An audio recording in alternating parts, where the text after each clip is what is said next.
All right. Bowtie Silverback, welcome to Mind of a Lion. Thanks for jumping on today. Before we dive in, just want to mention your Substack, which is below bowtiesilverback.substack.com, covering operational security, personal security, offline and online for us pseudo-anons and aspiring sovereign individuals. We'll share out the link, but definitely subscribe to Silverback Substack when you get a chance. Silverback, we were just talking offline about the playing cards, and those just came in. So kind of, if listeners not familiar, it's a full card deck that's got a bunch of different bow-tied animals. You got bull, silverback, ox is the jack, Rafiki's the king, sponge, maybe 3 or 4. Shared a photo today in your Twitter, Silverback. Love it. Kind of, what was your first reaction when you got the deck of cards? Oh, I mean, they're absolutely amazing. You and I spoke via DM briefly that I actually collect vintage and rare casino decks. I've got about 500 decks stacked up in my office. Mr. Silverback is not thrilled, by the way. And these are amazing. You absolutely nailed it. These are going to be Christmas gifts for some of my nearest and dearest friends. And for people that are actually interested in cards, the quality is top notch. For those kind of not familiar, what does an office full of playing card decks from decades ago look like? Like, I'm looking for a picture in my mind. Messy. Of course. So I've got I've got a few that are actually in display boxes.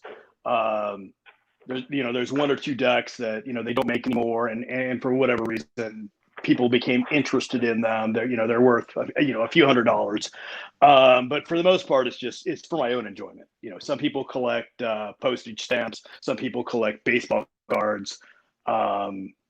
Back in the day, my son, young Howler Monkey, collected Pokemon cards. And so it's just something that I've always enjoyed. Fairly early in life, I got interested in the old time, gambling cheats and sleight of hand, and it just kind of spun out from there. So I've actually tried a couple bottom deals and dealing seconds with your deck. And it works great for anyone who's interested. Well, it's great to know the bow tie playing card deck can be used to be a complete degenerate. Do not cheat your friends at poker. But if you were going to, these cards work great. Silverback, have you seen, what was it, Green Zone with Matt Damon, about the Green Zone in like Baghdad during the Iraq War, with the movie? I have, but it's been a very long time. So in the movie, the soldiers, American soldiers in Iraq, they have a deck of cards. And I'm familiar. Each playing card corresponds to a different high value target. So I think it was the Jack of Clubs that they were looking at, and they're like, this guy we saw in the house looks like the Jack of Clubs. So that's kind of where I got some inspiration for, And of course, Ox is the jack because that came to mind, and Rafiki is the king because he made the Genimals NFC collection. I definitely look forward to here's my playing card deck, and I'm looking for pocket tens, but really I'm looking for this animal. And then I was rambling and getting to Dark Knight with Heath Ledger. And there's a scene, he comes out and he whips out a playing card, and I forget what it says, but it's just kind of like a fun gimmick. What if I just start dropping bow-tied animals, slipping the playing cards in random places, and no one will understand the context right now?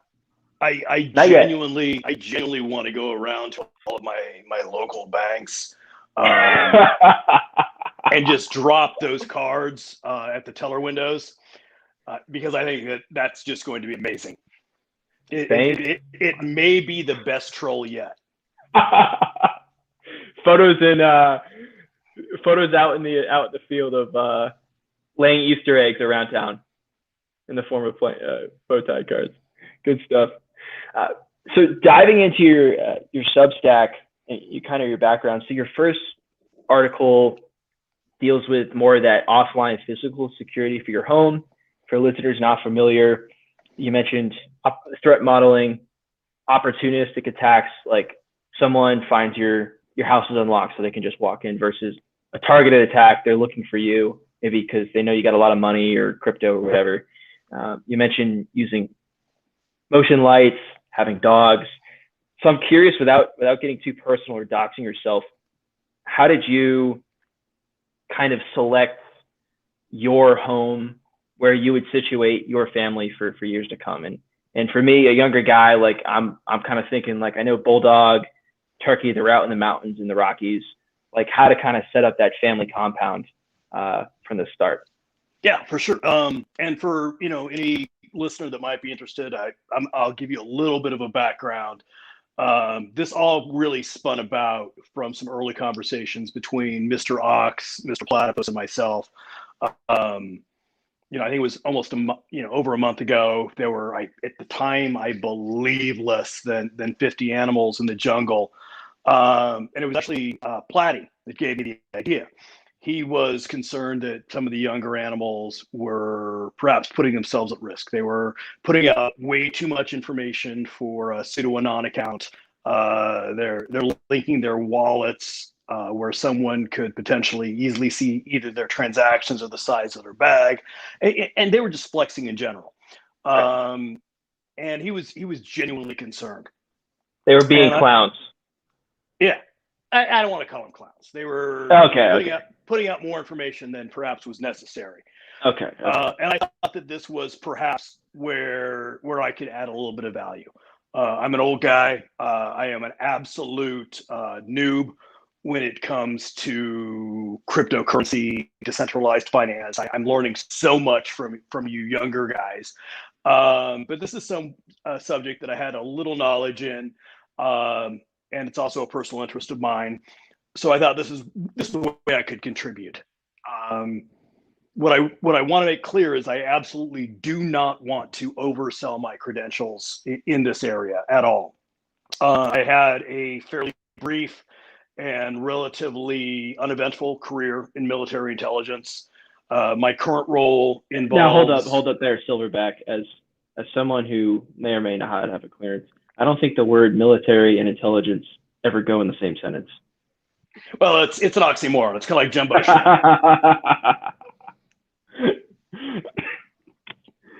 What were you saying before I? I was going to say, and my current role involves some monitoring and investigations for my organizations. I'm just very lucky in that I've maintained some close friendships with active and retired military and active and retired LEOs. Well, no, wait, you're a lion. Active and retired law enforcement officers. Law enforcement. So, I mean, and if you really, really want to see paranoid, sit around drinking with a bunch of old cops. So when I started, what's that like? I mean, just that? shooting the shit with some retired Leos or law enforcement. What? Just looking for a picture in my mind what that might look like, feel like.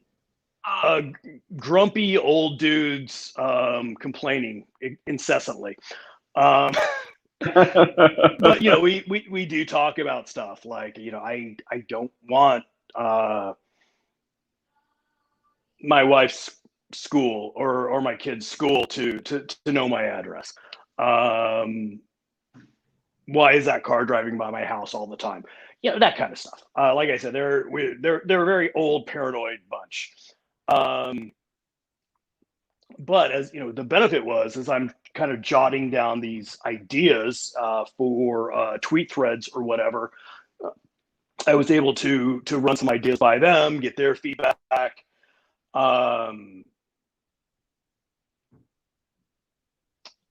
I'm also really good friends with the chief information security officer at my current organization. He and I'll grab a couple of beers or grab lunch a couple times a week. He knows that I'm very much interested in information security. And what we found out together is that his team, while they're very sharp in the IT department, they've got some significant blind spots as it relates to things like physical security and social engineering. And so, we're able to talk shop, share some ideas. But as I said, I don't want to overstate my credentials in any way. Everything in my Substack is meant to be a very entry-level 101 type information for folks that might be interested in the subject. There's literally libraries that are written on every single Substack if people are interested. Where does that sense of, you mentioned paranoia, whether it's justified or not, where is that coming from in these mainly retired or former law enforcement, military, intelligence background people?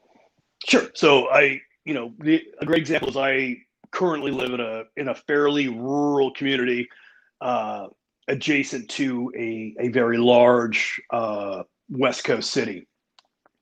And if you're a retired cop, you don't want to run into the guy that you put away for 10 years at your local Walmart. Right. I have a good friend who put their full 20 in, and they're now retired military intelligence, and they were a victim of the LinkedIn hack. So all of their personal information is now out there on the web, and they're not happy about it. And it's just about, it's that threat model, right? If you're in a job where you're working for the military, for the government, in law enforcement, there are people that just won't like you based on what you did for a living. And you absolutely have to take steps to protect yourself and your family. And it's not about being paranoid.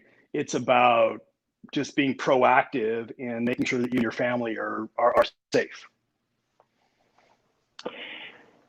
In your Substack article on levels of personal security, listeners not familiar, you have, we'll say 3 levels. Basic, for most people who are not trying to be anonymous. You've got the jungle animal level. We want to be pseudo-anonymous and secure their, what's probably mostly crypto money and their privacy. And then level 3, degen autist, people high net worth, maybe they're in the intelligence community, people who might be specifically targeted because they have valuable information, and their communication should stay encrypted for the most part. How is this need or the sense of having to secure yourself online changed in the last 20 years? And really the birth and growth of internet, social media in the last 10 years. I'm trying to get, because I was so young then, kind of a visualization of how this threat or the need for OpSec has evolved. Well, the need for OpSec has existed forever. Offline. I mean, going back to Caesar, to the Napoleonic Wars. Online, it's recently become an issue. 20, 30 years ago, Facebook didn't exist. Twitter didn't exist. Instagram didn't exist. If you had a cell phone, you could use it to make phone calls, and that's about it. But now we have, our entire lives are online. For someone who's really willing to dig and look into it. So it has absolutely evolved. I was going to talk about this a little bit later if you wanted to just kind of get into my personal background, but yeah, absolutely. Yeah. In my mid 30s, I don't know. Can I swear on this podcast, or are we keeping PG-13? This is an 18 plus mature audiences only. In my mid 30s, I got a wild hair up my ass and went back to law school. And I had never had a Facebook account.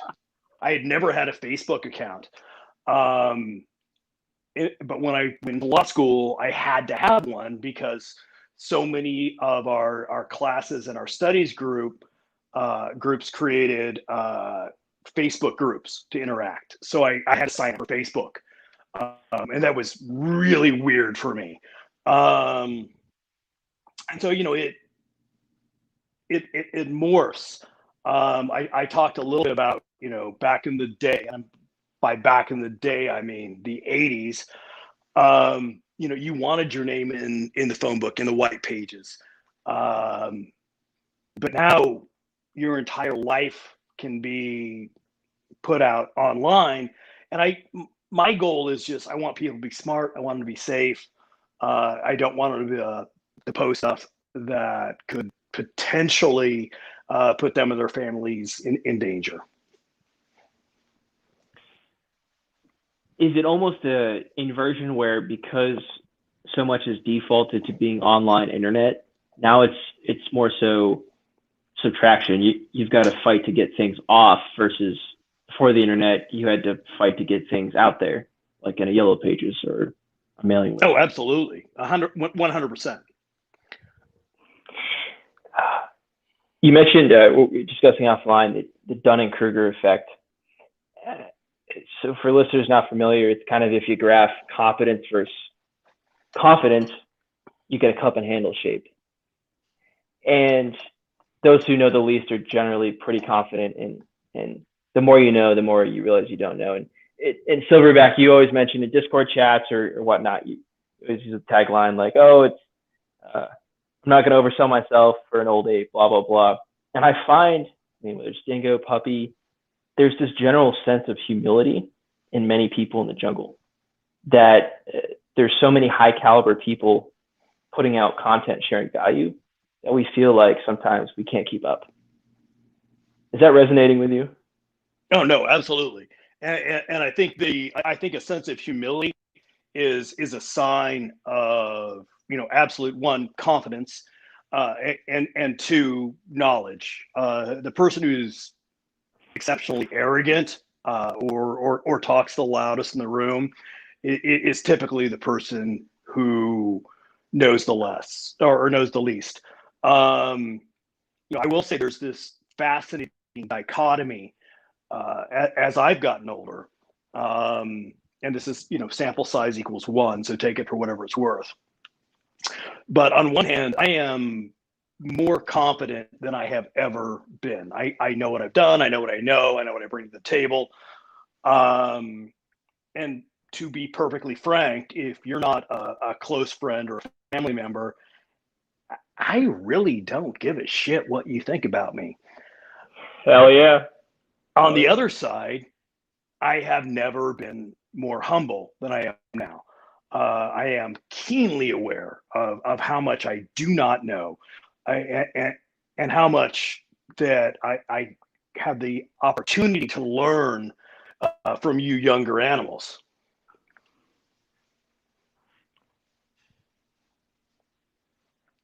Does it, to make an analogy,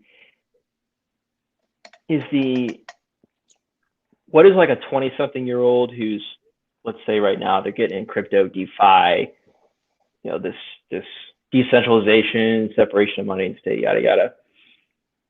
What did that demographic seem like in the birth of the internet 20 years ago? Is it the same? Is it a similar mindset, or is it a different? I'm trying to get a feel for what. That's a great question. And let me touch on the generational thing first, and then we'll talk about the 90s and the internet first rolling out. First I want to say that I'm actually very skeptical of that whole millennial versus Generation X versus boomer thing. I think that 20-year-olds are going to act like 20-year-olds. Middle-aged dudes are going to act like middle-aged dudes, and us old guys we're going to act like old guys. This hasn't changed. I'm old enough to remember when, my company would bring in HR consultants to give presentations on how to integrate Gen X into the workplace. We were the Doesn't Gen X run the workplace now? we were the original slackers, after all. That's I where we mean, learned it from. All right. they've been making money off this shtick for decades. Nothing's really changed. I think maybe they update their slide decks every 10 to 20 years, but that's about it. I mean, if you go back 2,000 years, you've got Socrates, and he's complaining about the youth of Athens. And I'm going to do my best to quote him verbatim, but he's talking about the children now love luxury. They have bad manners, contempt for authority. They show disrespect for their elders and chatter out of place. They're now the tyrants of their home, not the servants. That sounds They familiar. contradict their parents. And forgive me, Barbary. Does any of this sound familiar at all? All of it sounds familiar. You could place my name or some of my other friends and family names, and you get the same story. 2,000 Yeah. So years later. I think if anything, in general, over the last 2,000 years, younger people have a degree of contempt for old guys like me because we are old and out of touch. Dinosaurs, if you will. On my Twitter thing, I talk about DB80. Don't be a dinosaur. DV. I absolutely know that's how 21-year-old Silverback felt. Is it and these a change in risk aversion? Oh, go ahead. What's that? Oh, go ahead. Go ahead. No, I was going to say us old guys have got this contempt for younger people because maybe they are inexperienced or sometimes immature. But if both groups realized how much they could actually learn from one another, we'd all be so much better off. Is that pattern across generations? Is it young people being more risk, or what's the word? Older generations risk averse and younger generations more apt to taking risk? Or is there, I'm trying to look for a way to simply describe such a complex phenomenon. Yeah, no, I think that's part of it. And that's a good thing, right? If you are 20 years old, 30 years old, single without kids, you should be levering up on risk. Absolutely. If 23-year-old Silverback, quote unquote, lost it all one day, he'd be out a couple grand and maybe a futon. You're never going to have that opportunity again to make mistakes. So yeah, go all in when you're young, by all means. Asymmetric payoff is, so Bitcoin and crypto as a whole, it seems to be what they call an asymmetric payoff, where you're either going to lose 100% of your investment or you're going to make 10,000%, 100,000%. Like you lose 1x, you gain 100x. Yeah, I mean, one or the other. There's no in between. I don't think you're going to lose 100%. Sure. And in very rare situations, unless you were a super early adopter, I don't know that you're going to gain 1,000%. But I will tell you that it looks, feels, and smells a whole lot like the internet in the 90s. That's where I was going to go next. And Mark Cuban, of course, talks about this a day after his getting rug pulled in DeFi. What are the parallels? Like, what was the vibe? Like, right now, everyone 18, even younger, they've got a Robinhood account now, and they're day trading or whatever.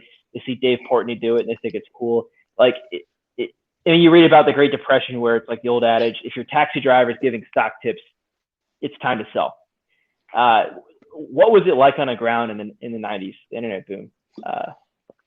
In the news, your friends and family. So this is an over 18 podcast, right?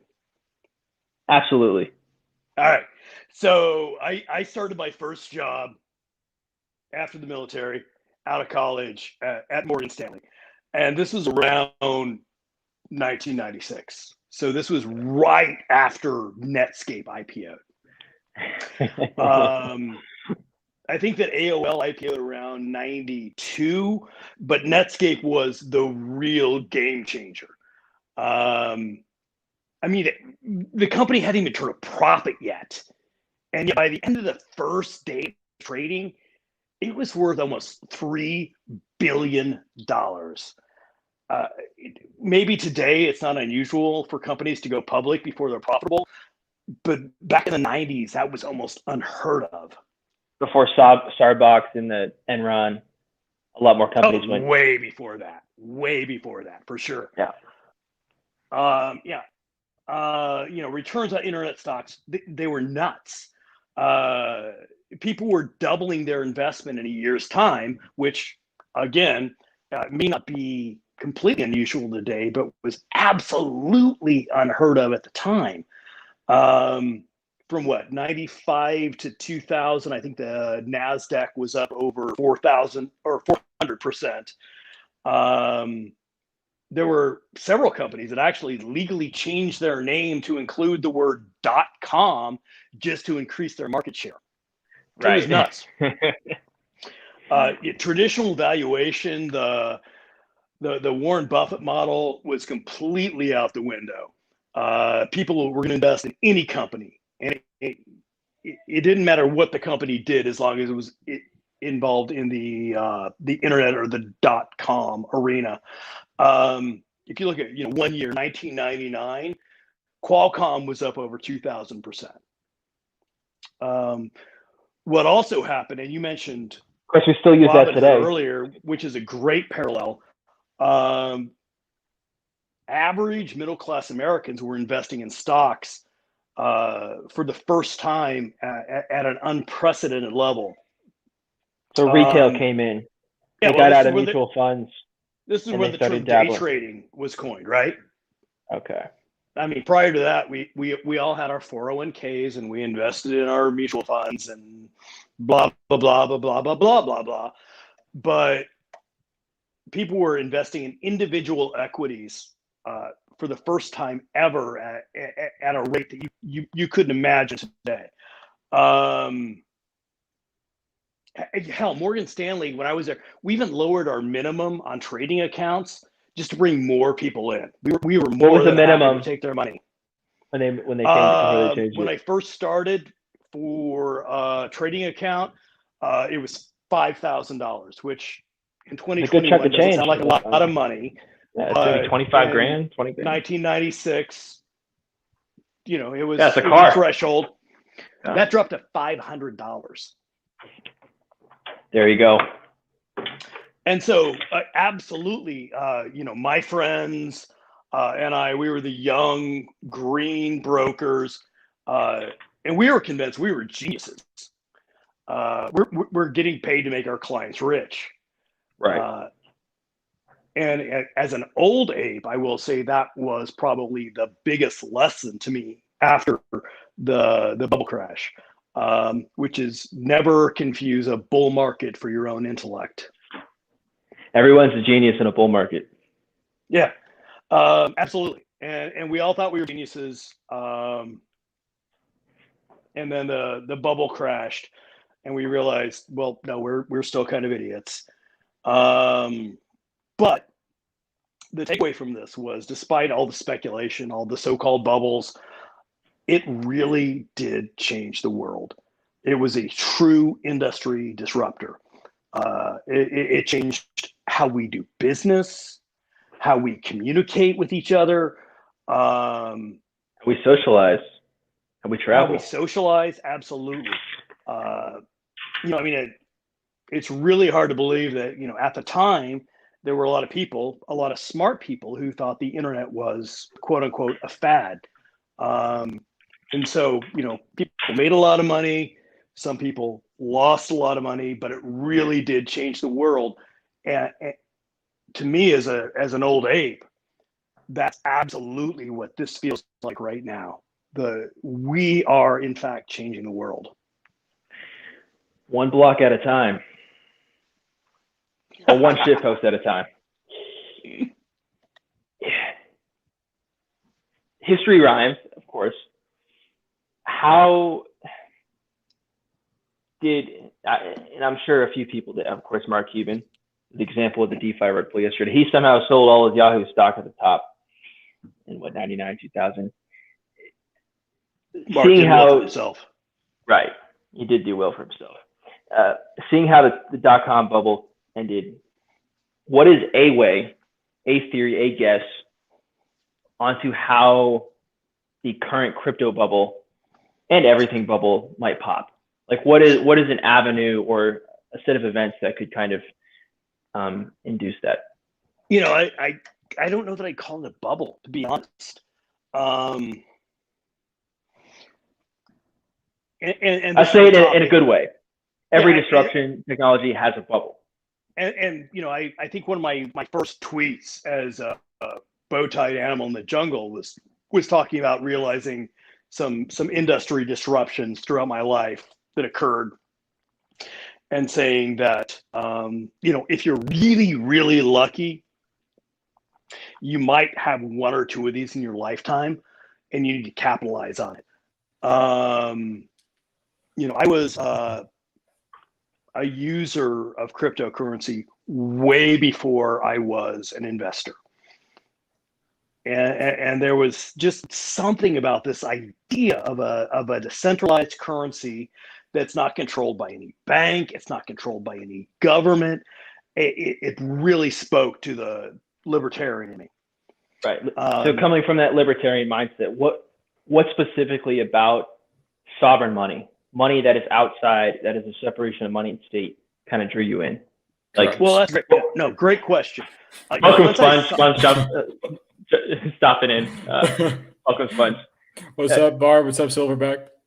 Mr. Sponge, how are you, sir? Oh, dude, I'm absorbing all this. I'm ready to go.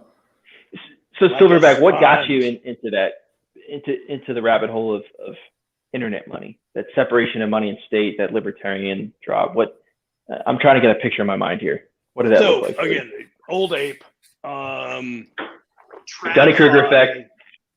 TradFi guy for the last almost 3 decades. I was a user way before I was an investor. I love the idea of a currency or an asset that wasn't controlled by a government or a bank. And once I started thinking about it as an asset, that's when I got really intrigued. And I look like a shaved ape. I am an old knuckle dragger. But I also read everything I can get my hands on.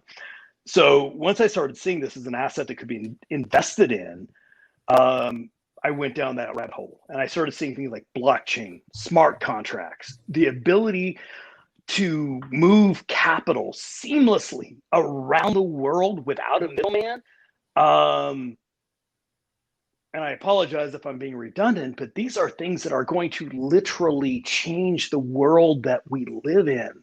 And right now, in my opinion, as an old guy, as a Luddite, we're only in the AOL and Netscape phase of this game.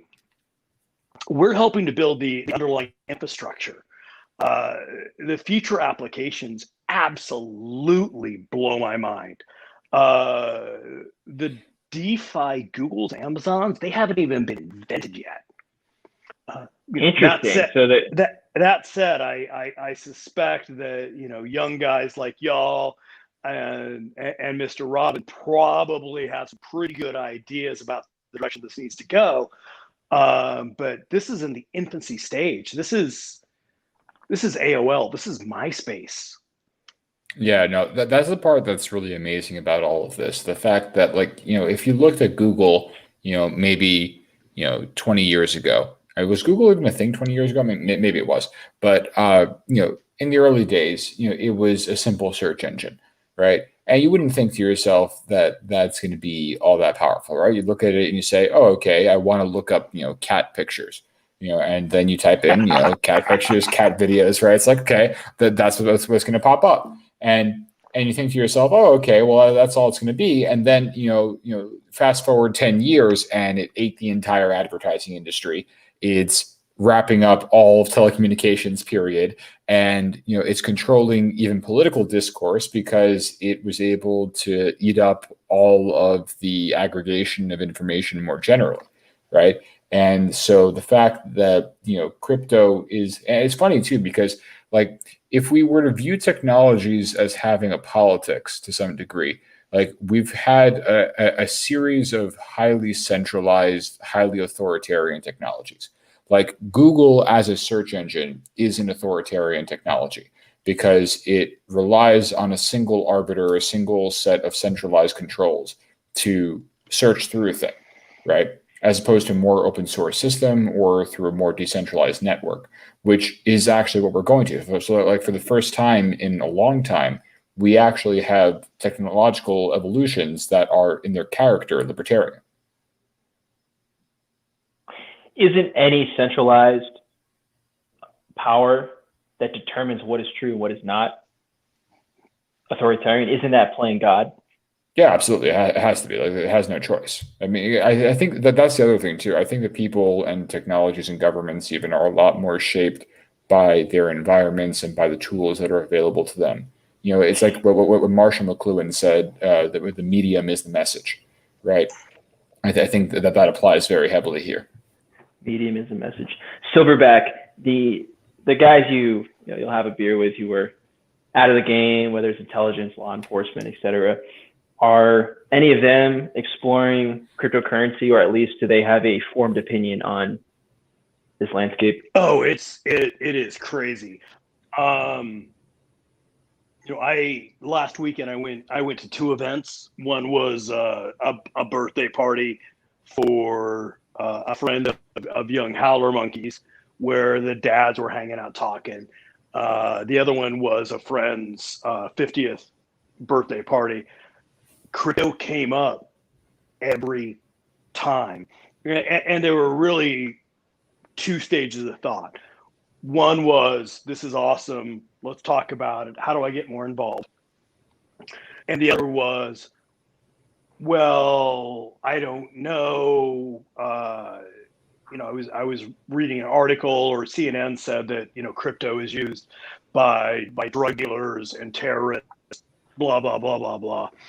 And what I really tried to do was just almost set the record straight, right? And I would tell them, I'm like, well, in the 80s, they said the same thing about bearer bonds, and they became illegal.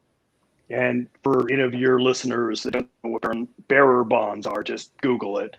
But those are clown rug pulls, right? Wait, bearer who? Yeah, right, exactly. But it came down to, this is something that a government or a bank can't track and control, so we don't like it, therefore it's used by criminals.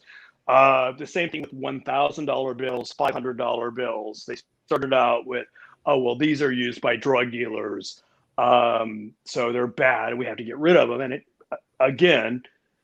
it was, well, no, this allows individuals to accumulate and transfer a significant sum of money without government control.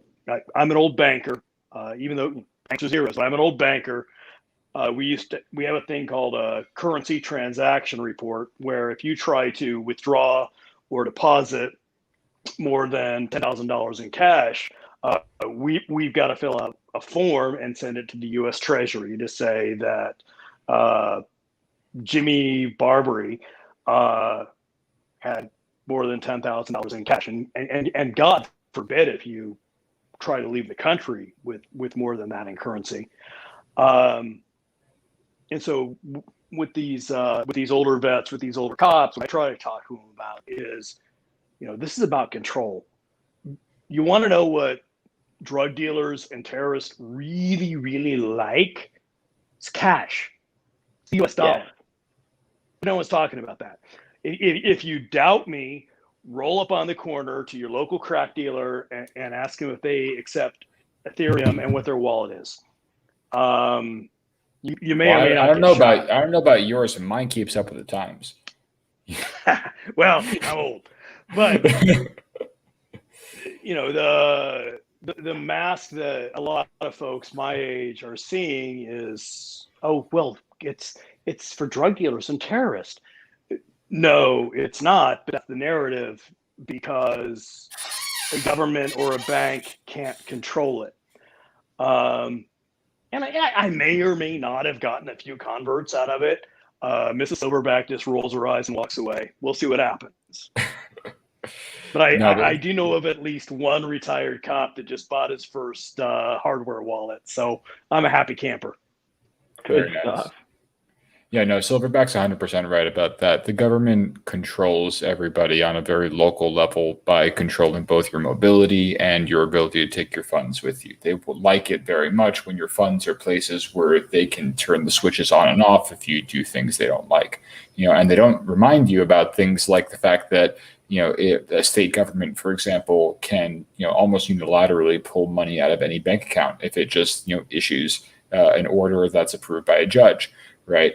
That happened in New Jersey to the Attila's gym. There was that gym that was staying open during the COVID lockdowns, and they had kept for sure. Yeah, exactly. Kept $140,000 for their legal defense in a fund in the bank, and they had refused to pay the fines, as was their right, until the judge ordered them to do so. Which they hadn't gotten to the Supreme Court yet, so they didn't actually have to follow through on it.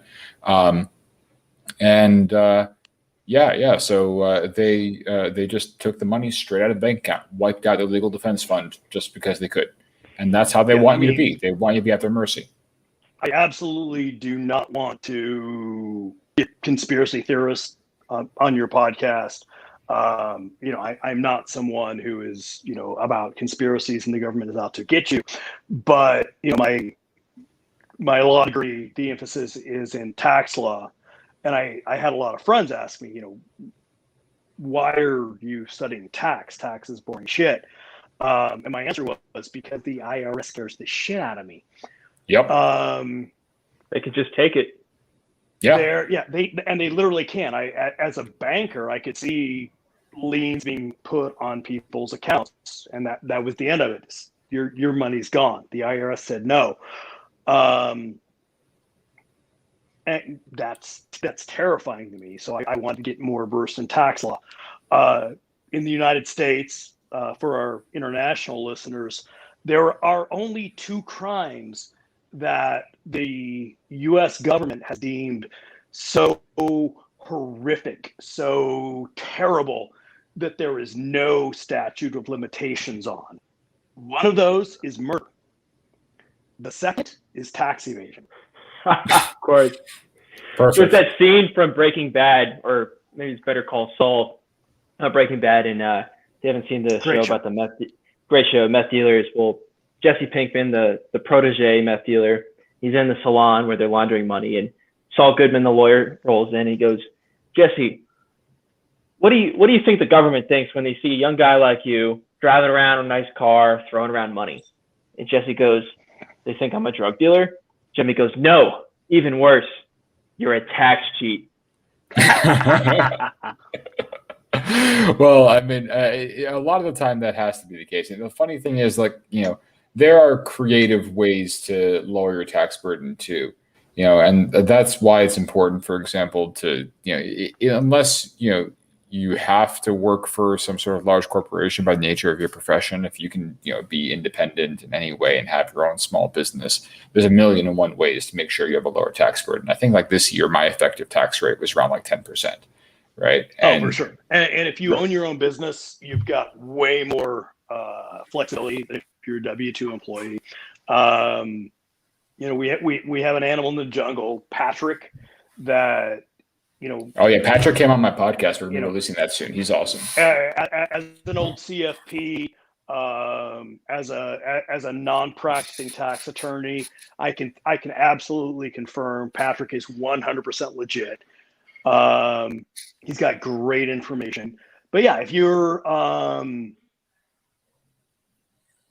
owning your own business, or running a couple of businesses, you have way more flexibility and options than if you're a W-2 employee. That was one of the general principles that I really wanted to talk about on this podcast in terms of personal security, which was, just don't stand out. You don't need to post pictures of your Lamborghini or your Rolex on Instagram. keep yourself at an even keel so you don't attract unnecessary attention or attention that you may not want. And I apologize if I hijacked the conversation and brought it back to personal security. No, that's actually really important. I mean, because that's something we're going to be struggling with. And I mean, I want to get your take on something Silverback, and maybe I'll make this public a little bit sooner than before. But I'm not going to tweet about this too much, so people have to listen all the way, like 45 minutes into Barb's podcast, to get this information. But one of the projects that I'm thinking about doing in the next while is to start getting some coordinated lobbying efforts out of the jungle, right? And I tweeted a thread that I think you've retweeted a little bit back about how a little bit about how I think, absolutely did. I know where you're going with this for sure. Yeah, because I think that it's kind of ridiculous that we would all just sit back and let the clown banks make the rules for everything. Right, when it comes to tax laws, when it comes to crypto disclosures, when it comes to all those things. So, if we had some people that were able to push back a little bit, I feel like that'd be good. At least influence someone and slow them down, because that'll save us a lot of money. If we can even just slow them down, that'd be a lot. Something I want to comment on, though, I wanted to get your take on. How do you actually balance that with your own security? Right, because if we actually do start, making moves like this, we would actually probably have to use our legal names when we're communicating with these politicians. How do we ensure that there isn't retribution? That's tough. And to my knowledge, at least where I live, there's not a good answer. You do have to use your legal name. It becomes a matter of public record. What you have donated to, and it gets it gets really difficult. That said, I think it's absolutely imperative to get more involved in this. I'm an old guy. I just want to be left alone, to be honest. But as someone smarter than me once said, that if you're not interested in politics, at some point politics will take an interest in you. Well said. So again, someone smarter than me said it. So corporate mock, if you're not familiar, the account, the guy who's dying of a terminal illness allegedly tweets about Machiavellianism and stuff, but he goes, saying you're above politics and you stay out of politics is a privilege, and that privilege is going away. Like now, even if you try to avoid politics, it's coming after you. Whether it's COVID stuff or I think we can draw the line on avoiding to some degree the petty partisanship, but I view any involvement that we would have in politics akin to an insurance policy, right? I mean, you could theoretically create a PAC, a political action committee, and then all donations would be routed through them, and someone would have to dig a lot deeper to find out who you were, versus donating individually to a candidate. Right. But that's something I've actually managed before too. So I've run a PAC in the past. But it's if you decide to get involved in politics, and the old ape was very involved in politics in his early 20s. He was very passionate. But you do not have any anonymity at all. It's all very forward facing. But yeah, you can create a PAC, you can create a nonprofit, and at the very least, people will have to dig for a couple of extra layers, but you won't have any privacy or anonymity for sure.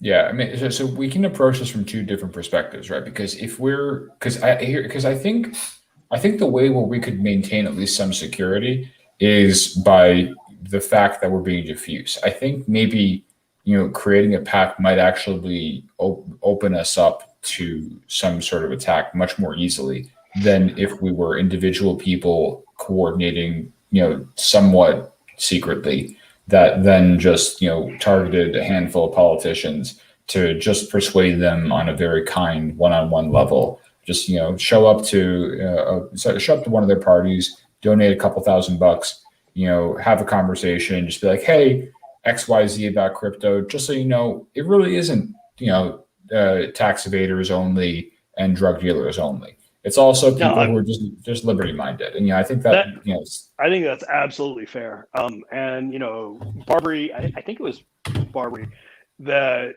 created that Substack where make a few donations, go to a few dinners. You don't have to say I'm donating to you because I want you to support cryptocurrency or decentralized finance. You just donate, and then when you show up to the dinner, that's where you have the conversation. And the only charity easier way of doing it is anonymous charity. At the end of the day, if your identity is known with a charitable donation, it's virtue signaling in some capacity. I mean, this isn't even charity at this point. It's just a security policy, right? Because I'm gonna pause real quick, Sponge. Do a radio check with Cayman. Cayman. Hey y'all, we good? Hey Cayman. The listener's not familiar. Cayman is he's got a background as a Leo, as Silverback calls him, law enforcement. And, Dad. Oh my God. Thanks for jumping on, Cayman. Just like real quick, Cayman. Parochial school, son. Go ahead. Cayman, what's your thoughts? I mean, you've been listening in the last few minutes. What's kind of the perspective? Very interesting. I didn't know that Silverback also had a experience in law enforcement. I kind of gathered from his diction he's probably a veteran. No law enforcement background, just legal background. Gotcha, partner. And military intelligence as well. Word. Well, the nice thing about the jungle is everyone here is incredibly humble and undersells themselves. So I absolutely do not want to overstate my credentials. No,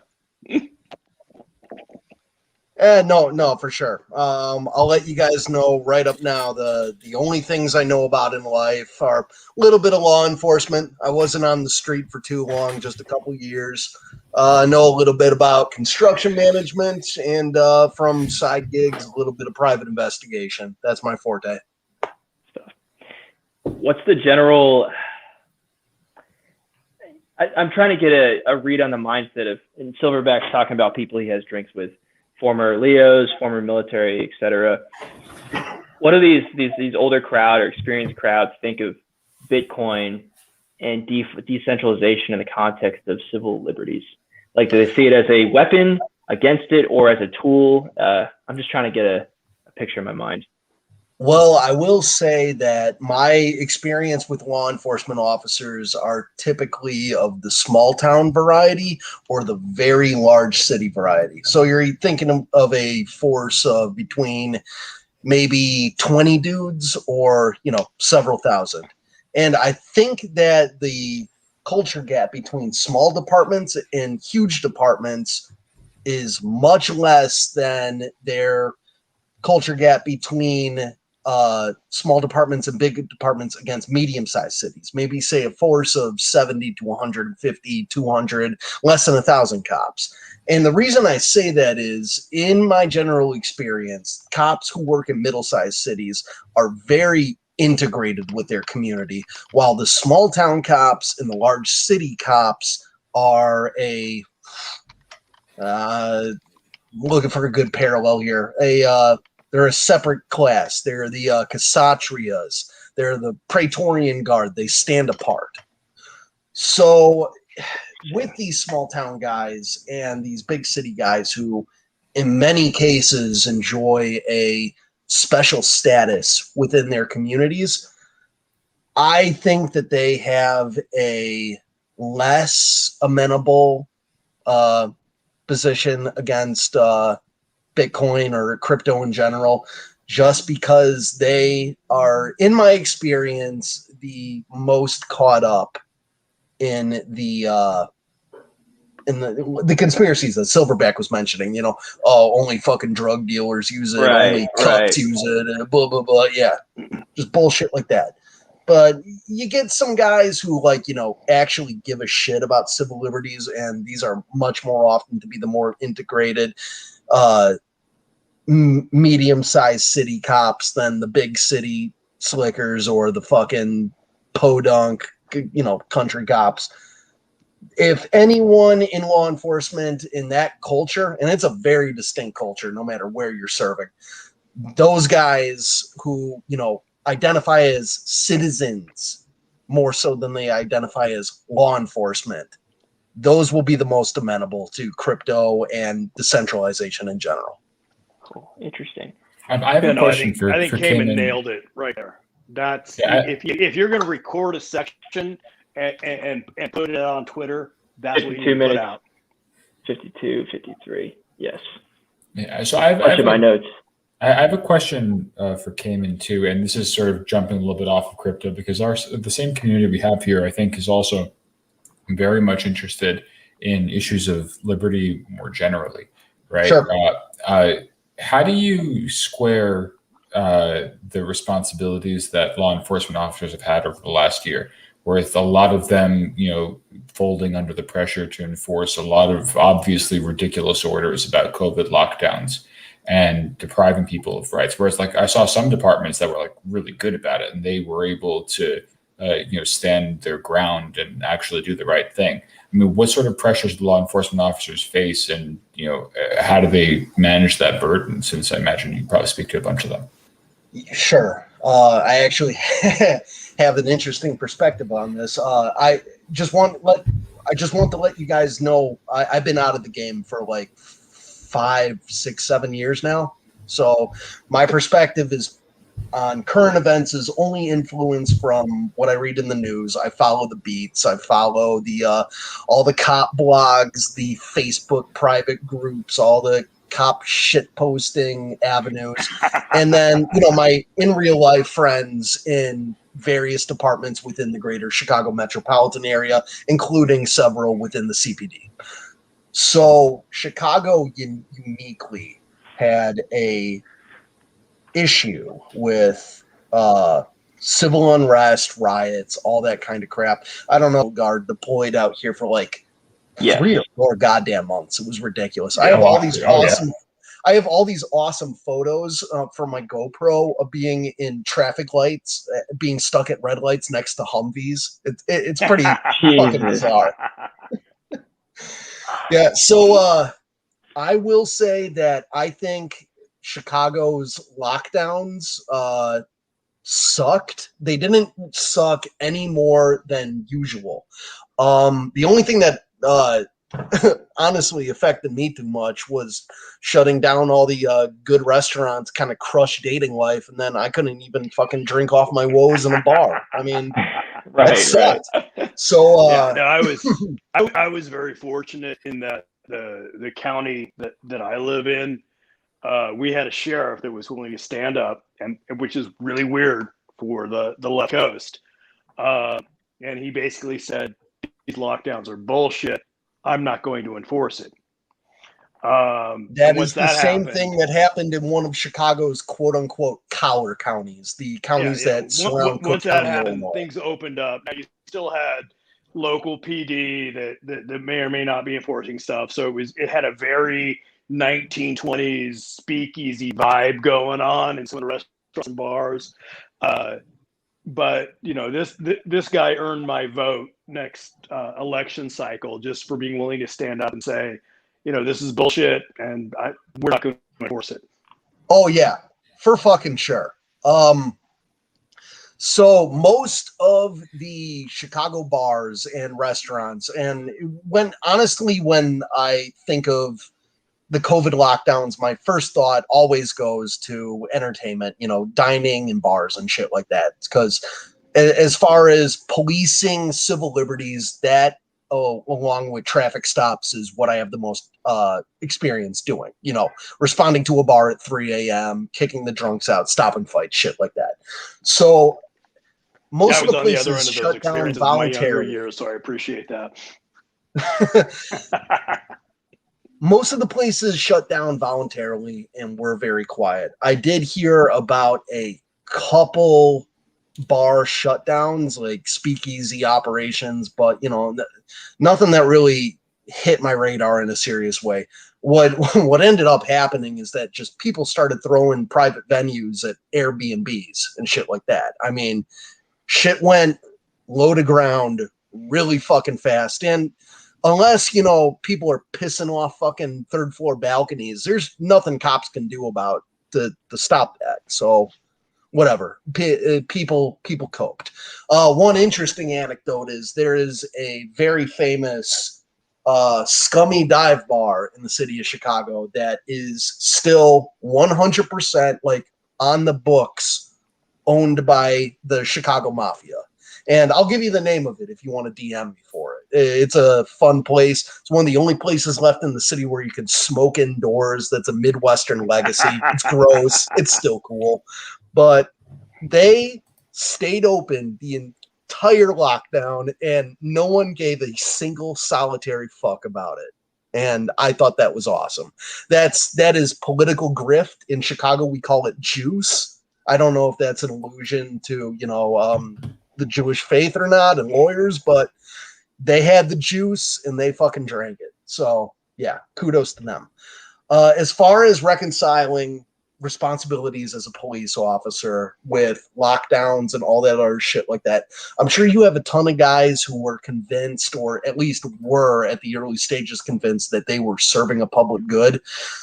Personally, I think that any destruction of business activity for anything that is less than blatantly life-threatening is complete bullshit. I really enjoyed and was fortunate in my police service that I was able to reconcile most of everything I did as a police officer with libertarian, freedom-minded sensibilities. Because, if I was fucking you up, it's because you fucked someone else up and, broke the NAP, as the meme goes, or you were on public roads and, I can't have you fucking drunk driving. Yeah, I want to buy Cayman a beer. And like that part's awesome. I mean, but the thing that like surprised me too was that there were a lot of them that went really far the other way, and so, if I may, oh yeah, the shit in Canada, you guys for mentioned, that was terrible. I have a very specific question for Mr. Kamen, only because this came up with some of the retired or old Leos that I drink with. And they've seen a lot of the really high quality young guys leave. Right. And the recruitment pool, frankly, at least where I live, because of, defund the police, all cops are bastards. Your agency's going to turn your back on you if you make a mistake. They're not seeing the quality of recruits. Cayman, are you seeing that where you are as well, that just the quality of recruits is falling off, or are you still seeing good folks that want to do the right thing, they're applying for the job? Everyone who I knew personally before joining the force is a good guy. However, being on the street of Chicago just as a random civilian walking around, I cannot believe how terrible some of these Chicago recruits are. And I can't even, to be completely honest, I can't tell you if that's a recent thing. Back when I was younger and more naive, I actually tested for the Chicago police force. And for those of you not aware, it's a purely lottery, quote unquote, luck of the draw / political connection gig. When I sat for the exam in 2012, 2013, I was one of 15,000 applicants. And they were going to take like 1,000 within the first 2 years after the exam. You'd wait, they call your number up, whatever. And they appointed a lottery number to each of us. And I scored a 98 on the exam, the written exam, the first step. And my lottery number was 14,502. Yep. That absolutely jives with what I've been hearing. Where I live, where they would get 500 applicants for an open position, maybe 5 years ago, and or 1,000 applicants, and now they're lucky to get 50 Oh, yeah. applicants for open No, positions because for people sure. don't want the I job want to anymore. clarify. I want to clarify that I don't think the applicant pool has dropped in quality on the average. You might have a lot of guys who are, on the sharper side of things leaving just because they can make more money elsewhere. But as a whole, I don't think that the applicant pool is getting worse. I just think that the departments are much, much more desperate for recruits. I mean, the retirement boom in police officers is fucking massive. And that's, one, it's shifting demographics. It's two, how fucking awesome some police pensions are. And yeah, there is definitely a experience gap right now. No, there's a big issue with that too. I mean, like I had a classmate of mine from high school who was rejected from every branch of the military because he scored so low on his ASVAB that as far as they were concerned, there was not a useful function in the military for which he could be trained. And the NYPD just hired him. Awesome. I love that. Yeah, Nothing I know awesome. more than a retarded police officer. It's like, well, I've met a couple of boiler techs and hull techs in my time. And whew, if you can't do a job, then, well, this is what I'm saying. True story. I have a very good friend who has turned out to be, in my opinion, an exceptional officer. He failed the psych test his first go around. And at the time, my response was, that's not something you should get a mulligan on. If you fail the psych test, you probably don't get to be a cop. He's redeemed himself since, but it was crazy that the recruitment process and where they drew the lines in the sand. Oh yeah. Well, I mean, I'm pretty sure that I failed a poly once just because I wasn't going to admit to anything. The polygraph test is literally designed. You can read up on this. There's actually a lawyer in Chicago that just specializes in recruits that have been kicked off the hiring list because of polygraph exams or whatever. And the examiners are just these fucking assholes from the Cook County Sheriff's Department that they grill. I haven't met them personally. This is just stories I've heard. They just fucking grill people on all sorts of things like, oh, are you sure you've never stolen anything? Did you ever grab candy from the store when you were 8 years old? And, I realize that sounds like a ridiculous parody. That's literally the shit that they ask. Or drug use. Are you sure you never used drugs or prescription medication after, your whatever had weared out, so you didn't have an active prescription? It's like, man, people are signing up, throwing themselves. Your department's fucking desperate. What, do you not like these people because, like, I don't know. It's recent example was because she was a black girl scholar fucking athlete at Northwestern University. She wants to become a cop. You don't like that? Does that piss you off a little bit? I mean, Jesus Christ. The hiring process for police officers is so long, so convoluted, and can be trashed by incompetent or flat out malicious people that it is completely fucked up, in my opinion. That's why you have so many shit cops. It's impossible. I would say the same for military intelligence. For the young animals listening, in my opinion, the takeaway from this is, don't lie to the investigator, for God's sakes.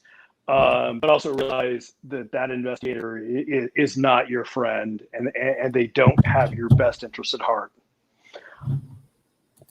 Yeah, no, it's an impossible job. I mean, that's the other thing too. Like you're being asked to maintain your cool under ridiculous situations with very, very little training to begin with. And I think there's a lot of circumstances also where, cops get involved. And to be honest, like there really probably shouldn't be laws about such things to begin with. I mean, most traffic stops for things like speeding, I feel like we could probably take care of that with like a camera or two here or there. And, worst comes to worst, like that's basically it. Like drunk and erratic driving, I think is a different story. But like, there's a lot of police encounters that put them at risk that I think are just not worth the ROI on that at all. Oh yeah, I mean for fucking sure. I mean the risk of injury to a third party during a chase, even a foot chase, not just a pursuit in a vehicle. I mean, it's fucking absurd. Generally, if you're in a position where you have discretion, you're only going to chase the fucking. This is kind of endemic to the Chicago area. Well, I know it's present in the Chicago area. I don't know how present it is for anyone else. You chase the guy who's doing 120 in a Dodge Hellcat going down the road. A, you do it because that guy's definitely going to kill someone. As Right. time series approaches infinity. Second of all, because it's really fucking fun, and everyone likes calling out the No, Silverback laugh. Hell yeah. No, I agree entirely. But like, I mean, the other problem too is like, with use of force, like it gets really dangerous because like how little training there is. Like, for example, I have a lot of friends who are NYPD, and they were talking to me about how they train them to respond in situations where they have to use a gun. And those guys are trained to empty their mags, right? And their aim is not great. I'm better than all of them, and I'm a civilian. Okay, and so like the fact that, but that's an issue though, because if you're apprehending a target, I mean, like I know because I have a lot of like military friends too. Like in the military, and maybe Barbary can actually elaborate on this because he has more experience, Silverback as well. I imagine they train you to be a little bit more accurate than that, and on purpose. And it is possible to get people to be accurate with the proper training. I mean, okay, one thing with the NYPD, you guys go first, but I have a very special account about NYPD. There's an interesting dichotomy I find is, so for law enforcement, of course, Cayman can chime in, is they use dum-dum rounds or hollow points, which listeners not familiar, a hollow point expands on impact and tries to tumble inside the target. So it's less likely to go through and hit civilians or other crap behind target. Military, if they use dum-dum rounds, it's a war crime. You're going to Leavenworth. So I mean, also, we refer to that as over penetration. Over penetration. Well, when you put it like that, it's Silverback. No, I mean, if you have a weapon in your home, you need to be keenly aware that drywall doesn't stop bullets. A nice, soft, hollow point round probably isn't going to leave the body of someone, and so you need to be aware of that. But yeah, in the military, and Ox will correct me on this if I'm wrong. I'm sure they still use full metal jacketed ammunition for that range very ammo, reason. if you will, not hollow. Yeah, range ammo. The crap, the cheap crap that you burn up at the range. And different rules of engagement. Cayman, you mentioned in Chicago, with the lockdowns, the National Guard coming in, it reminds me of Cancun. So any spring breakers in the last few years in Cancun, they know the federal allies patrol the beach at night. So the hotels don't want you going to the beach after sundown. They won't stop you, but then you got guys in camouflage and AK-47s patrolling the beach. Why isn't the local police? Well, it seems to be the local police can't be trusted in the way that the Mexican military relatively can be trusted. So seeing like National Guard in DC or Chicago, I don't like it. I don't like when law enforcement can't get that order that the military has to come in. I think it's a terrifying precedent to have uniformed soldiers in your neighborhood. Well, yeah. How much of that is optics to for the local politician to say, see how serious I'm taking this versus the actual effectiveness of local law enforcement? Everything's optics, Silverback. I'm old, but Sure. I'm slowly figuring that out. So I will not personally comment on the situation in Mexico and how it relates to the situation in Chicago.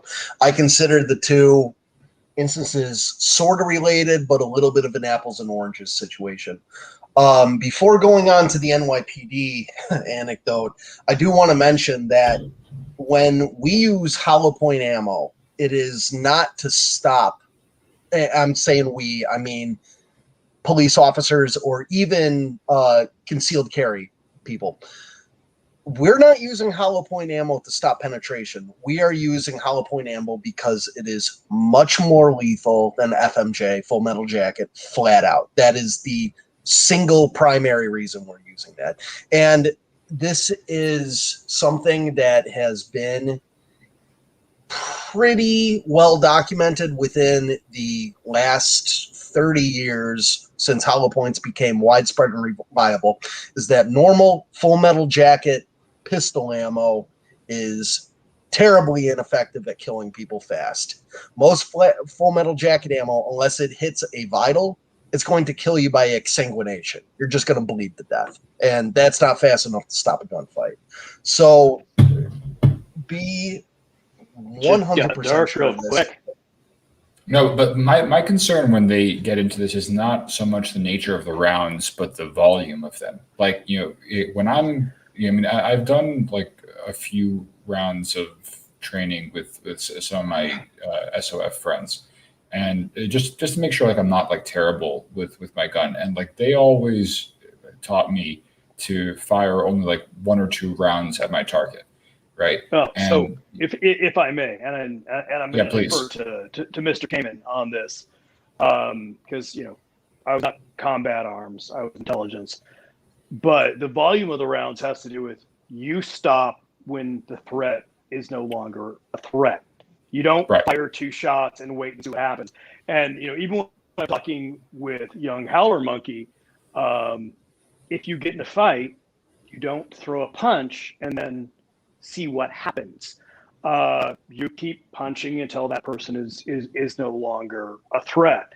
And I think that has to do with the volume that you're talking about. Well, no, I'm going after it from a different perspective. If someone comes into my home and I shoot them 12 times, and an attorney asks me why did I shoot them 12 times, the answer is because my pistol did not hold 13 rounds. Yeah, so I can actually speak to all that.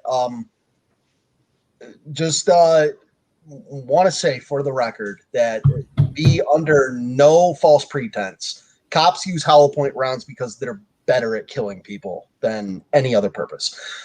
As for volume of fire, NYPD specifically, and I'm only mentioning them because you mentioned them first. Right. The NYPD not only has a dog shit training program for their pistol worst. Skills, but their firearms policy, this might have changed. I'm going on information that I was aware of in 2013, and I can definitely do the research for this afterwards.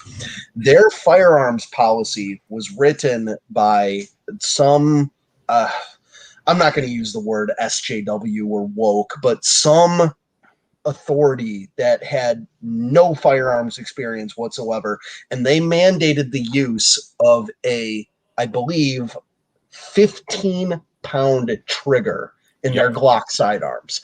And I don't know if you guys have ever shot a double action revolver before. Oh, yeah. That is hard as fuck to shoot accurately with. So I definitely think that the NYPD's hit percentage of being like, 2% out of every 100 rounds fired definitely mostly has to do with that than anything else. So that volume of fire, all those bystanders getting hit specifically within New York and those surrounding areas, I think is a hell of a lot due to that policy and their piss poor firearms training in general.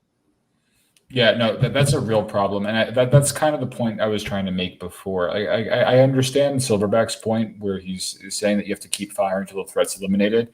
But I mean, I think if you actually have proper training, you can eliminate the threat with only a few shots. My concern is that they get very scared when they start firing because they do not have the right training and they're not ready to actually shoot to kill. And they just empty their clip, right, every single time. And the problem is the collateral damage from that is enormous. I mean, the number of people that I'm aware of that have killed someone accidentally because of the complete lack of training in those kinds of situations, and then they have to live with that afterwards too. I mean, that's just awful. Oh yeah, no, definitely for sure. And I will say that the situation with the NYPD is definitely atypical of most police officers in the U.S. I say most. I can't say, the vast majority. I am a combat footage, GoPro, police officer activity junkie. So I've seen a lot of shootings from Chicago cops, and I've seen a lot of shootings from New York City police officers, and there's just a fucking night and day difference. Like there was a recent video of NYPD, like guy pulled a gun at the top of the stairwell, the NYPD in a 3 flat or whatever, narrow door corridor, and you have all the NYPD cops a floor below, and they must have put fucking 50 rounds into the guy in the backstop. I mean, it was just ridiculous. Yeah, police officers in Chicago, getting indicted because they're too good with their guns. You have some kid spin around to drop a weapon, and the cop sees it and nails the kid with a single headshot. So, I'm not praising Chicago Police Department. They definitely have their shortcomings, but compared to NYPD, they have much better, quote unquote, paramilitary training than the NYPD, for better or for worse. Well, I mean, and the other problem too is that the average New York resident is completely unarmed, completely has no experience with firearms at all. I mean, to be honest, I wonder if a lot of the authoritarian tendencies out of New York have to do with just the kind of population density that exists there, right? Because that by itself just breeds ridiculous policies that you have to impose just so people can coexist. And then, to be the kind of person that has to enforce that, I mean, they just put these people in a ridiculous position at that point. Yeah, you guys are the poster child for stop and frisk and all that kind of bullshit. I mean, hey, don't say you guys. I'm out. I'm in Florida now. I got you. I bounced. It's just that I did not want to be around there. You don't miss Uncle Bloomberg? Podcasts. I definitely know, through podcasts, more people in New York City than I would probably know in any other scenario.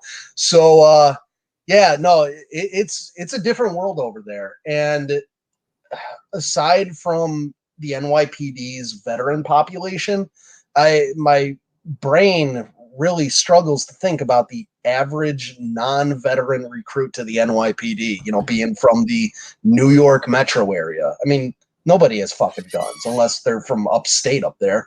I mean, you get outside the Chicago city limits, fucking everyone owns guns. Oh, you go to Gary, Indiana, Crown Point, you go buy all the guns you want, drive it back state line.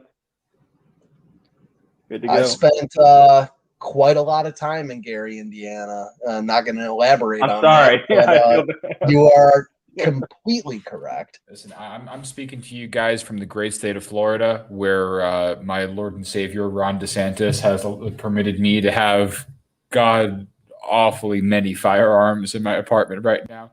I don't know why I ever moved away from Florida. I lived there for like two years. Yeah. Life gets in the way, but definitely look, I'll say this. If I ever put on a badge again, it's probably going to be in Florida. Dude, you should come through. Florida's a great time. Okay. I have literally everything. I bought an AR last week. Not that I didn't have one already, but I wanted one to match. I have. Yeah, sometimes you just get the itch. I mean, I know he's dual wielding now. Dude, I have an SKS that I keep for when shit really hits the fan because those motherfuckers never break. And I have a 100-round barrel mag that's like literally it's the most impractical thing in the world. But I just want to be able to fire forever and ever and ever and ever. Okay, and I have so much 7.62 that I could arm my whole freaking apartment building. I love it. No, I mean, I think Eamon made an absolute solid point around, young cops, young Leos. who, especially in big cities, they have no firearms experience. There's a guy named Dick Couch who is a great author. And one of the books he wrote was called Sua Sponte, the Forging of the Modern American Ranger. And I don't want to step on Mr. Ox's toes while talking about this. But in that book, one of the things they talked about was the challenge that the instructors had, because they would have entire classes where no one had ever been in a fist fight in their entire life. And so they'd go out to the sandpit and basically have to teach these young kids how to get punched in the face. And we're seeing that as a society of, you've got people who've never been in a fist fight, never been punched in the face, never fired a rifle. And now they're being put in a military or a law enforcement position. And I think it's to our detriment, to be honest. It's a mess. Can you imagine like being in a fight if you've never taken a punch before? I mean, shoot, I can't speak to everybody else, but when young Sponge was really even more rambunctious than he currently is. I mean, I spent a bunch of years in Greece, and the kids there were pretty rough sometimes. So I used to get into fist fights very, very often. And thank God for that, because, I mean, it's the only way I learned some halfway decent self-defense. Everybody's got a plan until you get punched in the face. Yeah. Yeah, for sure. I actually have a kind of unique theory on this. I mean, New York notwithstanding, generally, I think places that are really anti-gun, or the legality of guns is much more restricted, you actually tend to get a lot of kids who, if they're at the least a little bit athletically inclined, they like to punch the shit out of each other in their early 20s, because, you do that at a bar in Boston, you could be reasonably assured no one's going to pull a gun and fucking kill your ass. The south side of Chicago, people don't get into fist fights for no fucking reason. I tell you what, though, they get pretty harsh on people. I mean, like when I was in high school, and this is something that became a policy. I don't know if it's a policy everywhere, but it was a very popular policy in New York when I was in high school there. They had a thing called like a zero tolerance policy for physical violence, which is really ridiculous, absolutely absurd. Because I used to get into fights, not because I didn't start any fights. I've literally never started a fight in my life, but you know what? I ended quite a few of them, and then I get suspended for that, and it was absurd. It's absolutely a tough call. There's a older man now named Brandon that I owe an immense debt of gratitude to, because in the seventh grade he punched me dead in the mouth, and at that point I realized that you can't just run your mouth without consequences. And when I complained to the teacher looked at me and said, "Well, you deserved it because you were being a little jerk." Today, if that were to happen, that there would be that zero tolerance policy where both Brandon and I would be suspended, as opposed to Silverback spits a little blood in the sink and everyone goes on with their day. But I learned a very valuable lesson that I'm genuinely concerned that young people like young Howler Monkey aren't going to learn today. Yes, and it's not just, because you're raised this zero tolerance policy against, good-natured male aggression, all that, minor shit like fist fights, whatever. It is uniquely a problem to the United States. And it is my suspicion that this lack of ability to, be aggressive and hit dudes in the face unless you actually go out for training, the fact that you will be arrested and dragged through the criminal justice system if you defend yourself in a bar fight when you're a dumbass college kid. That's absurd. That is probably feeding the fucking social dysfunction in America. Oh, 100%. I mean, 100%. Guys have to brawl. At some point in your life, you just got 100%. Let kids roll. Let them fight. The best thing they can do at 10, 11, 12 years old is get in some fist fights, because they're at an age where they're highly unlikely to do any serious long-term damage to somebody. That changes when you're in your mid-20s.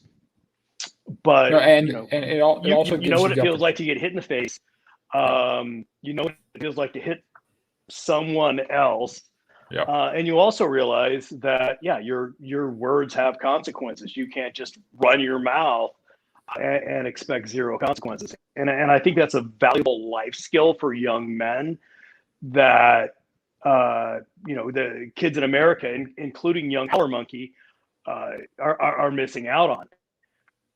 Yeah, And and the the thing is, zero it gives tolerance is absolute bullshit. That is a school board or a school administrator basically advocating any and all responsibility for making intelligent decisions. Yeah, yeah, for sure. And one more thing with the effects of, getting into a fight when you're a kid or roughhousing and shit like that, you learn what it means to be physically hurt. And yes, by proxy of that, you learn the empathy of what it must feel like to hurt another human being. That right. is some shit that I think is probably lacking in this current generation. No, it's a big problem, and I think the other thing that you get to is the ability to set your own boundaries. Because as much as there's value to having someone else punch you in the face, there's actually value to you sometimes punching someone else in the face, right? I mean, I had this one kid when I was like 9 or 10. When I was in Greece, Absolutely agree with actually. that. Yeah. No, I used to get bullied pretty severely because but this was like way back. This is like back when the U.S. actually just invaded Iraq, and I was living in Greece, and there was actually some like pretty harsh anti-American sentiment. And so because I had just moved from America, there were a lot of kids who were picking on me because I was American, which is like a weird thing for people in the United States to hear about. But a whole bunch of them used to try to beat me up all the time. And, at one point, I had enough of it. I stopped running from them. I just beat the crap out of the leader. And that was the end of it. And then they left me alone after that. And I was able to I learned how to solve my own problems that way. And I learned that I don't need to stand down to people who are being ridiculous to me. And I grew a spine because of that. And I think that has a lot of value. Oh, 1,000%. One of the things I talk about in my Substacks is making yourself a hard target, and there's ways to visibly do that. But at the end of the day, punching the bully in the mouth is a very easy way to do it. We joke about the jungle, but the fact is, the jackal does not run up on the lion. He's looking for the old, weak zebra who may or may not have their face in their phone. And yeah. If you punch a bully in the mouth, you're usually good to go. You might get an ass whooping, but no good has ever come from giving the bully your lunch money. Nothing's ever gotten better after that. Absolutely, and we're training a whole generation of people to think that, because the problem is, like, they always teach the kids, it's not just zero tolerance, it's zero tolerance, and you should just tell a teacher. So you're training a whole generation of people that actually the way to solve your problems is not to do anything yourself. It's to get your ass kicked and then hope for the godlike authority to show up and solve it for you. Got to step away, grab a beer, take a piss, not necessarily in that order. You do you. We're not going to judge. But no, there's a blog out there. I think that, probably most young guys have heard of it, called Art of Manliness. Yeah. And one of his posts, I'm a big fan. He writes very, very well, even though I don't agree with 100% of what he said. He writes very, very well. He talked about the different types of societies, and one was an honor-based society where it's all about, basically legalized dueling, right? But the other one was an authoritative-based society, which was, if someone picks on you or punches you in the mouth, you go and tell the teacher, and you rely on a third-party authority to fix your problem for you. And while they both have pluses and minuses, honor-based societies historically have tended to fare way, way better long-term than the authoritative-based societies. Yeah, no, people who can actually stand up for themselves and learn to do that consistently become better people in every possible respect. Like, I feel like that's something that actually keeps men in line. And this is actually a really interesting thing when it comes to comparing the modes of conflict between men and women. Like, well, if you have two guys of some reasonable Men are size, physical, women are psychological warfare. that's the thing. Like, if you have no, but The it's women more than are that. way meaner. Yeah, well, no, Oh, yeah. women are worse because they don't have, Psychological warfare. no, because it's worse than that because it's not just psychological. It's that psychological warfare doesn't have an endpoint. Like between two guys, at the end of the day, conflict can escalate. At some point, it gets physical, and then someone wins, and that's it, right? And then you can bury the hatchet eventually, right? But women don't have that at all. It just goes in circles. And the thing is, they're training men to fight like women now. No, you're 100% correct, and this concerns me as an old age because I have a son. He's going through high school right now, and I right in the gauntlet. Yeah, Barbary. I said right in the gauntlet. Your son, right at that age. Oh yeah. We joke about a gogi in our house.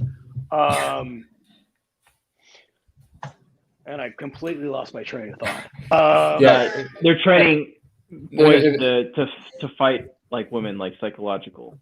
Yeah, it's just a real problem because I've noticed this with a lot of guys recently. Have you noticed, Silverback? Maybe you can tell me about this because like you've had more experience than me. Because I've noticed that even just in the last few years, like that the kind of insults that people make are different. Like I have guys who like will insult me and say like, oh, whatever you're doing, it's not a good look. Or like, oh, why are you doing that? It's gonna make you look fat or something. Like they comment on my looks a lot. Like whereas previously, accused you of looking fat. Wow. No. You're a pussy. Like when did that go out of fashion?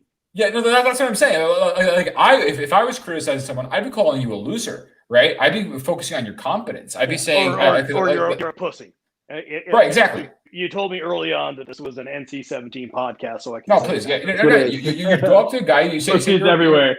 Yeah, exactly. You say you're a pussy. You do whatever the fuck else. But that's how you insult a man. You don't fucking go after him like he's some little bitch. But like that's how people talk today. I'm serious. Yeah, I can't comment on that because I have to say that it's not an insult that. Well, I wouldn't even register. No one's ever levied an insult against my personal appearance, probably because I look exactly how you would expect. If you shaved an old silverback ape, that's pretty much how I look. But for real though, like it's weird when you see like I've had people like criticize me and say like, oh, you look tired or you look old, and I'm like. I'm first off, I'm 24 and I'm in decent shape. But even if that wasn't the case, okay, like what the hell's wrong with you that's the thing you came up with? Like that's all you got? Like throw something at me. Like seriously, like I'm. That's what you're going with. All right. Like for God's sake, I mean, I had this happen a couple of times, and I'm genuinely confused. Like I don't get it. But like this is what I'm saying. It's always the same guys, by the way, who are following like 1,500 models on Instagram too, because like you have this like category of like beta like 18 to 30-year-old male who like follows like 100 models on Instagram, will like make those kinds of comments. And they have all this like bizarre feminine energy, and I'm just like, I do not understand at all what the hell's going on with these guys. I'm genuinely more concerned that who they're following on Instagram more than anything else. But I'm an old guy, so that's all right. I'm gonna dig into deep Gen X fucking Web 1.0 blog territory here, but there was a blog that I really enjoyed a little bit before my time, called The Last Psychiatrist. Yep. He said that the biggest thing with the rise of narcissism in the American culture was that we cannot feel guilt, only shame. So that way of insulting people is turned from you should feel guilty because you're an asshole has shifted. You should feel ashamed because other people are going to think you're an asshole. Right. No, they use that social pressure. So that's an interesting brilliant shame versus guilt, because a lot of art of manliness, Raw Tomasi, Rational Male, they talk about how shame and guilt, men are driven by guilt, women are driven by shame. There's a dichotomy. Yeah, no, but the problem is the men today are driven by shame. That's the thing. Well, yeah. They shame each other, and like, I don't even know. I don't even. Yeah, it's absurd. Okay, No, like, but it's a brilliant observation, and Oh, I can't of speak course.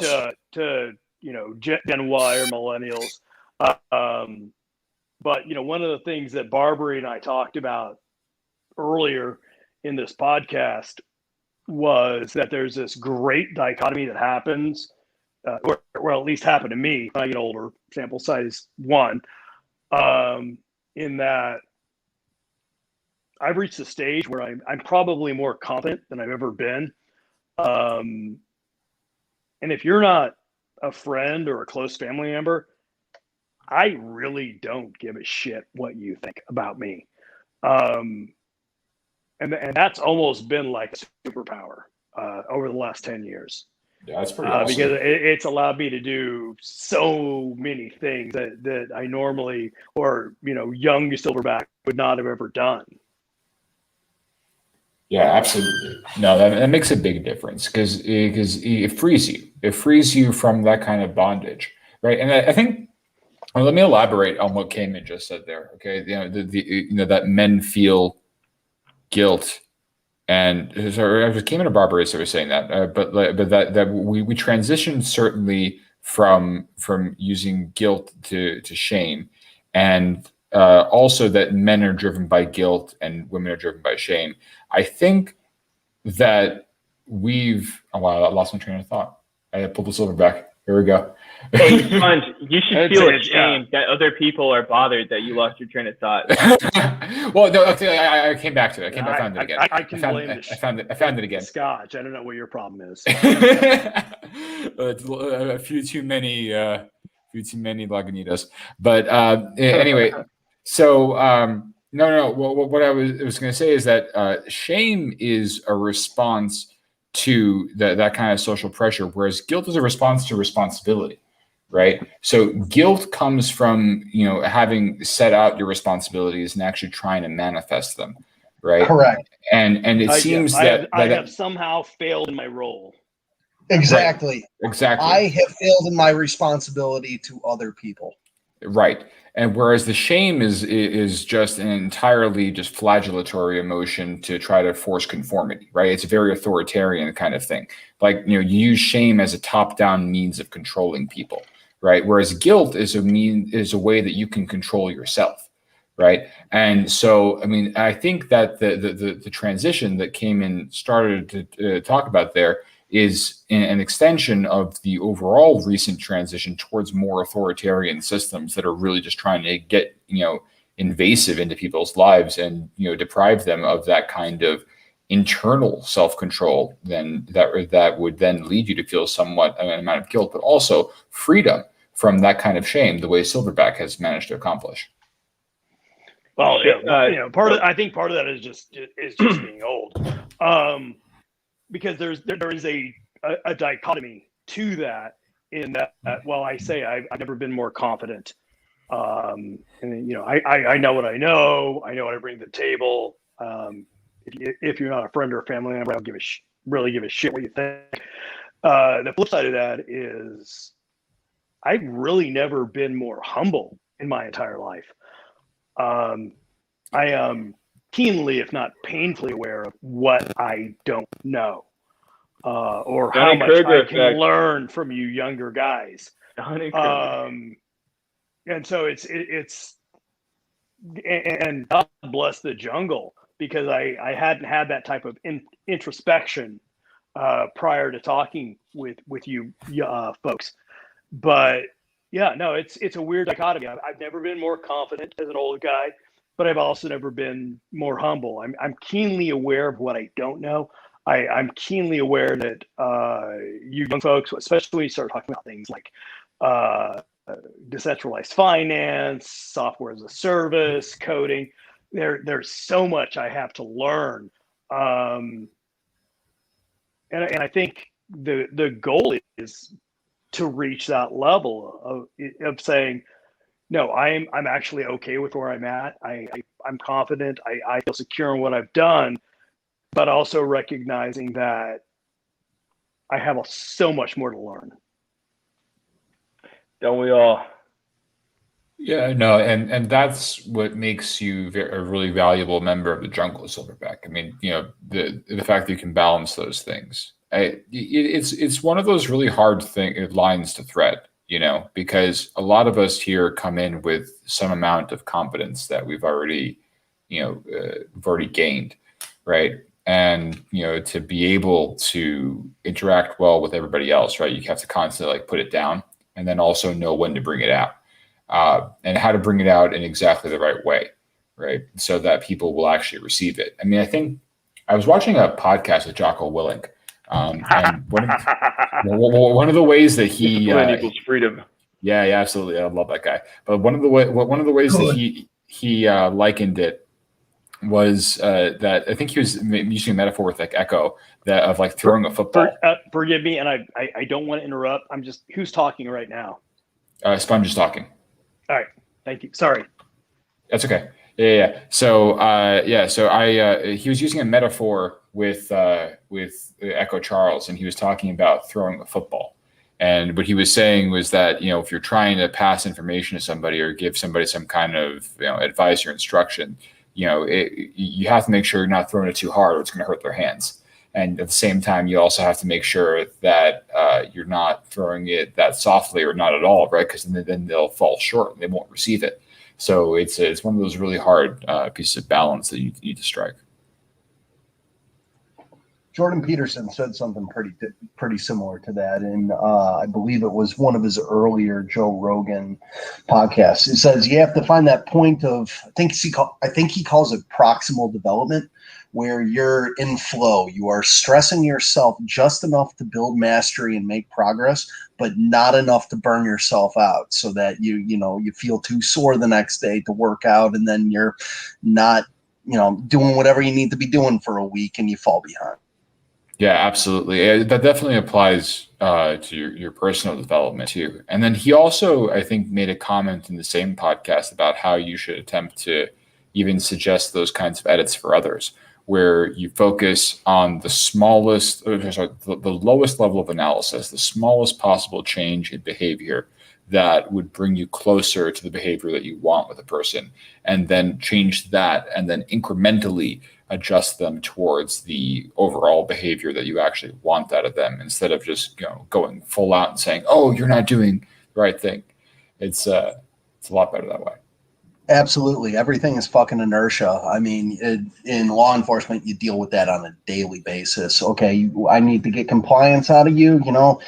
I can definitely control your behavior a little bit by offering offering carrot instead of a stick. I mean, 1% increases over and over and over get you where you want to go. Right, exactly. Yeah, it's a lot cheaper than violence, for example, as a means of control. Right. And that's why I think, for example, just to relate this back to our larger situation now, that, people are relying a lot more on those incentives. And we're a lot, if whatever we're in right now is approaching a dystopia. And I don't think that it totally is, but part of it is, I guess. Right. It's very much more like Brave New World-ish than it is 1984. Just because of the nature of the incentives that are being used to control people, right? People are being controlled through pleasure, not through pain, not through coercion as much. For sure, everyone's going to die in a whimper, not in a blaze of glory. Yep. What's the saying? We will not go quietly into the night. We will not go without a fight, but yet we all die alone in the middle of the night somehow. I'll speak for yourself, Barb. I ain't dying alone. Are you kidding me? Whew. But old Sponge is going to have a very rambunctious end. That much I assure you. Old Sponge is going to go out in a blaze of glory. Yeah, I'm going down swinging. Hell yeah, I'll drink to that. Hey, Silverback's back. What's up, man? Hey, sorry about that. I'm doing this on my phone, and I tried to switch back and forth and just lost contact. It's all good. I appreciate this is well, Silverback coming on, and I reached out to Sponge because when he pops in, it just spices things up when you get 3-way. And then Cayman, I don't know how you found it, maybe the live stream, but I was trying to get Cayman on here, and the timing just kind of worked out. Yeah, man. You sent me the message on Twitter, and then I clicked it, and I think it sent me to Facebook or something like that. Or I have no idea how I found this. Wait, what? No, it wasn't supposed to send you to Facebook. It sounds like a boomer thing to me. I don't have Facebook, but if I apologize if I sent you to Facebook. No, it's fine. I definitely just clicked on 3 different lives. No, guys. No, Cayman's the Fed. Cayman's the Fed. Run, hide. Exactly. Cayman is not Fed. But there are at least 2 folks that are, using a very old playbook on Twitter. Hint, hint. Damn. Oh, God. All right. Without further ado, I'll wrap it up. On that note. Any lasting words from the gray-haired Silverback?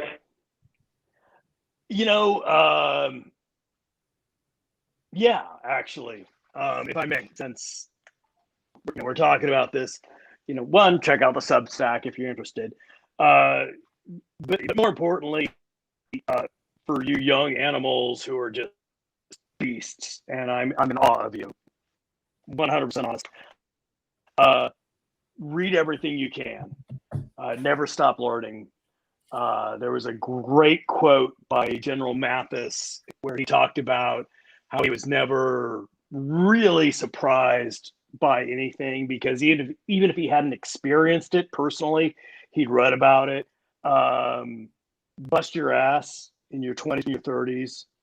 So you're able to relax a little bit in your 40s. You're going to be absolutely shocked how your priorities change, especially once you get married and have kids. In your 20s, working a 12-hour day is literally only working half time. That said, take care of your health. We're going to rely on Mr. Hawks for that. But I will confirm that it is a hell of a lot easier to stay in shape than it is to get back in shape the older you get. And with that, just thanks for listening, and I'm really grateful for this opportunity. Thanks for letting an old man play along. Absolutely, and thanks for sharing those playing card pictures. That's you'll play some Easter eggs for sure. Anyone who's interested, check out Bowtie Barbary playing cards. They are amazing. I got a bunch. I'm going to be buying a bunch more. They are going to be my stocking stuffers for Christmas 2021. You see a gorilla poker card lying around somewhere, you've been marked. Run. Your OpSec is no good. Cayman, any parting words kind of take away from this rambunctious conversation? Sure. All tasks and interactions with other people are easier for all parties involved when you put a smile on your face. Be pleasant, be gentle with other people when you can. That's it. Social dynamics or tact diplomacy. I love it. And that's coming from, I guess, a police officer is a salesman in one way, shape, or form. Awesome. Cheers. Sponge? Do it. Cayman tells you. Good rule. Yeah, no, it makes a big difference. I mean, well, I don't know, man. We've covered a lot of really awesome ground tonight. Yeah. I just it's hard to summarize any of it, but I just wanted to thank everybody for coming on here. This whole platform, the ability to make these kinds of podcasts, I think, is going to revolutionize the way that we communicate as a jungle. I wrote a Substack about how to make a podcast, and I highly recommend that anybody here and anybody listening just take a peek at that just in case, because the more voices that we have that can speak effectively, I think will improve improve our ability to reach out to more people and to bring people around to being able to take control of their lives and live free lives. And I think that's what all of us are after. Bring the jungle to life. That's right. Hoorah. Awesome. Hey, and thank you, Mr. Barbary, for bringing us all together. Your work, your Substacks on being a sovereign individual, on being independent, have been just so very valuable to an old man. So thank you for everything you do. I'm so thrilled you guys are letting an old man play along. I'm learning so much from you guys. So again, thank you again. Absolutely. Young ape, old ape, we're all relentless pursuit of freedom, one day at a time. All right, Roger gentlemen. that. Have a great evening. All right, gentlemen. Yep. Have a great night. Take care, partners.